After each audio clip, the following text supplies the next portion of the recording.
All right. Hi there. I am Lisa. I am the Ukulele Fool, and as part of my spreading the ukulele love today, I have Melissa Nannen of Hug Straps here with me, and she definitely's got some superpowers. Um, I'm going to talk just really quickly first because she solved a problem for me. I have a jack here on my acoustic electric, and I can show you what happened with my other strap. In order to get around that big old jack, I had a very deformed hole. And so it got to be where I couldn't even practice unless I had it plugged in. And I don't always want to plug in I just want to practice. And so the hug strap solved that problem. And I don't think she even advertises that on the versatility of her strap. So this has been a huge thing for me. So Melissa, Hi. wait, tell us about this superpower. So I guess I'll tell you how I started with the hug strap. I had bought a ukulele about say no, how old am I? 5 years ago, and my I bought it for my daughter actually because she was 3.5, and I just wanted her to have an instrument to kind of like mess around with and play. And I decided to learn how to play it myself so I could teach her some things. And then, of course, because she was 3, she didn't want to share. I had to get my own.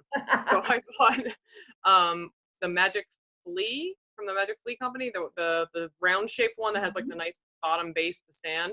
And I really loved it, and I was really into the ukulele. The only problem was is that I'm a pretty busty person, and that I kept finding that the ukulele kept sliding down my Yes. chest. And because of the way they designed it, you can just stand up your ukulele like on a stand or on the floor or on a table, and it's so nice that it's like flat. But I didn't want to like drill into the bottom of it and then like up that design. Mhm. So I mean, I'm a crafty person. I was running a different sewing business before I ran the hug strap. So I had materials around. I was like, I'll figure out something. So I got some Velcro together and I just kind of made this jacked up strap, which I used for about 6 months.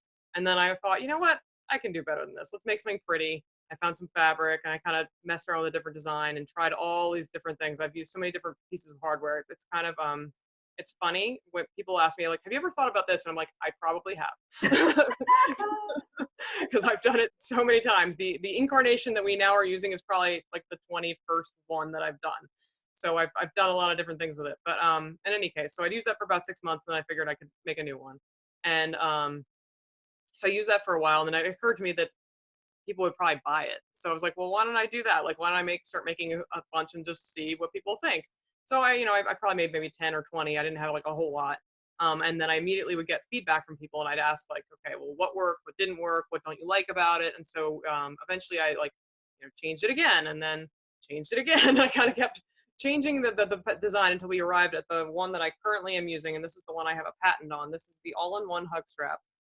So what's unique about this strap is that it doesn't just do one thing. I call it the all-in-one because it does everything.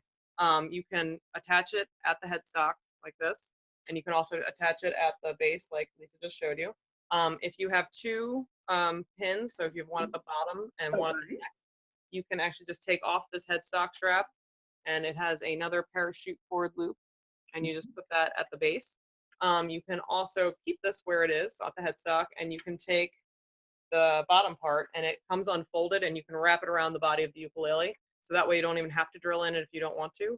And then the last thing it does, which I'm not sure everybody realizes, I'm trying to advertise this better, is that it works on banjoleles that have drum hardware. So as long as your banjolele has some kind of little place where you can feed it through, it'll work on that too. So it kind of does everything. Perfect. Well, um, I'm a huge believer in straps, and so for my viewers out there, this is what I'm going to do. mhm. I am going to give away 3 hug straps.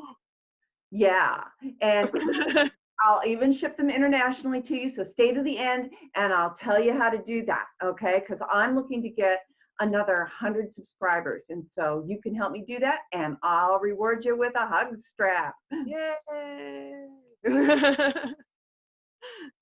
Yeah. So, Melissa, you mentioned you got your daughter a ukulele. I mean, why the ukulele? Well, what was your journey to get there?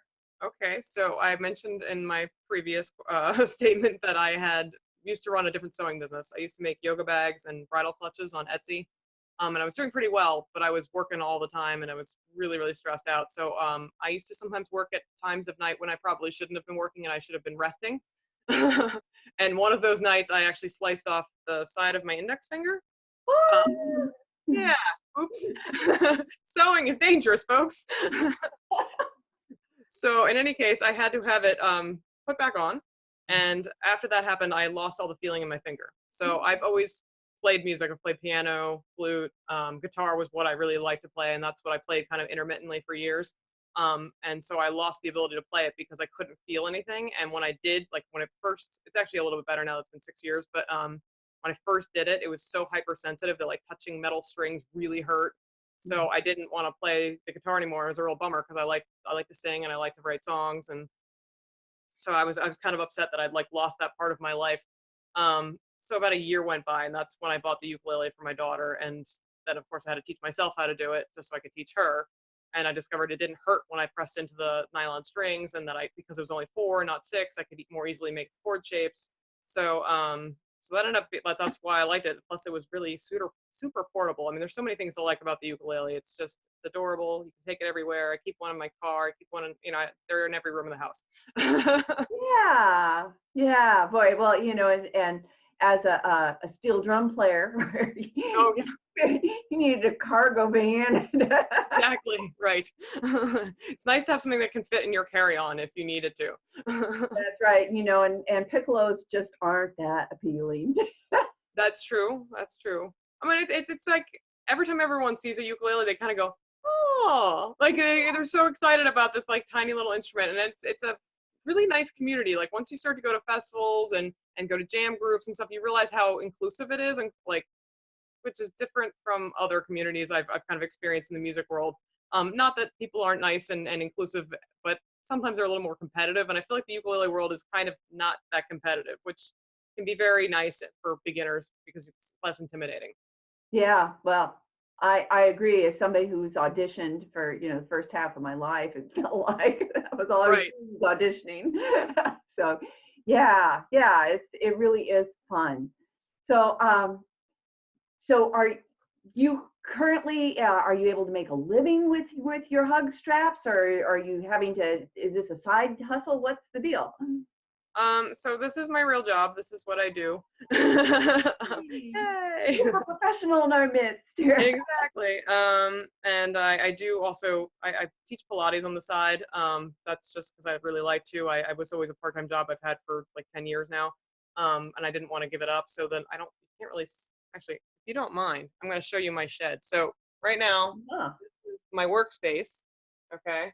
huh. So this is where I make a lot of the stuff, but the other half of my workspace is my Pilates machines. Uh huh.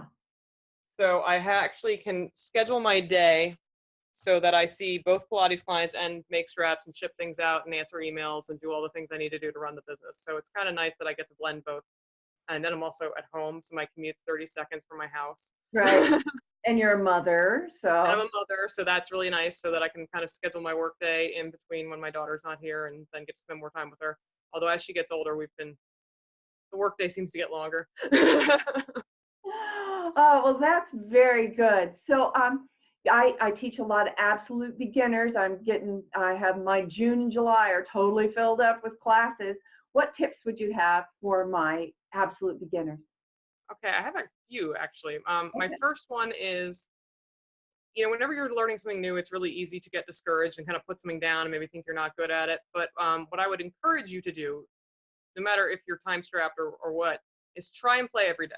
So even if it's only 10 minutes at a time, try and do that so that at least it's better than having like one long session every week. Um, when you do something every single day, it becomes part of your practice. It becomes a habit. And also, like just from a practical standpoint, you have to get calluses on your fingers in order to play. Otherwise, it starts to like hurt after a while. Um, so it's nice to be playing every day because then you'll keep that up. And the other thing I would say is try and like I would say go for a song probably first if you're somebody who's musical and can sing along because that always makes it very enjoyable. But I would say don't hesitate to learn scales. I waited way too long, and it really kind of hindered learning musical theory for me. I was always kind of like, it's scary, I don't want to learn it. But if you learn some scales, it really kind of lays the foundation. You understand how chords are made, and it'll make it easier to like advance yourself, so you kind of don't plateau out. It's also a really good warm up for your fingers. So if even if you only have 10 minutes, I would say do a scale, do an easy song that you like to sing. That's kind of your reward, and then do something that you're having a trouble with, like whether it's just a hard song or if you're having a hard time transitioning between chords. What I always tell people that are just starting out, that like if you're having a hard time going from G to C, before you sing the song or do anything, just go back and forth, G, C, G, C, until that transition becomes fluid, and then it's not so hard anymore. I'm trying to think if I have anything else. Oh, I do have another thing. One more tip. The internet is chock full of helpers. I mean, there's loads of people, YouTube tutorials. Obviously, Lisa has her own, and other people have their own. You can learn how to do so many things at the internet. So definitely use it as a resource. But I want to go analog for a second. I also think it's really helpful to listen to music and play along with it. So once you know a few chords, put on the song you're playing and learn how to play it. Because one of the things I hear all the time from beginners is, what's the strumming pattern? And the truth of the matter is, there is no strumming pattern. It's whatever you want it to be. Like, it's good to lock into a couple when you're first starting, but once you know them and you feel fairly comfortable, listening to how other people play is really helpful to advance your rhythm technique. So I would do that. I would play with songs and like kind of figure out, oh, hey, Pete Townsend does this little thing where he, leaves a pause there, and that sounds really cool. Something like that. That wasn't Pete Townsend, but you know what I'm saying. Yeah. No, that's perfect. And that's why I include play-alongs too with my tutorials, which makes them very long, but you get Right. to play with somebody, and then doing a uke jam, which I enjoyed the uke jam that I went to that you led. Oh, yay. So playing with other ukulele players, because of that lack of pretension and everything, that the lack of competition, people are just, Right. they accept you where you're at. Exactly. And it's so nice. And when you get together, they're very helpful too. I mean, like, they'll be like, oh, you could do this, or you could do that, or I'm having trouble with this chord. Oh, well, have you tried making it this way? Like, there's, I hate the phrase, there's more than one way to skin a cat, but that's true. There are more than one ways to do things. So it's often really helpful to just jam with other people and see what you can learn. Perfect, perfect. Well, in the description down below, I'm going to have links to how to get a hold of Melissa, how you can get a hug strap too, and then stay tuned. I'm going to break away from this and tell you how you can enter my giveaway. So stay tuned, and we'll be signing out. Bye-bye for this portion. First way to get a strap: become one of my patrons. I have patreon.com down there. For $1 a month, you can help me keep these going, but also it goes to my charitable goals. I'm only 12 subscribers away on Patreon for reaching another one of my giveaways to a music therapy organization. So that's one way. And if you're already one of my patrons, you're already subscribed. Yay! And thank you so much. The second way is you can subscribe to this YouTube channel. I get little notifications of who subscribes, so subscribe, hit that notification bell, and you've just entered another time.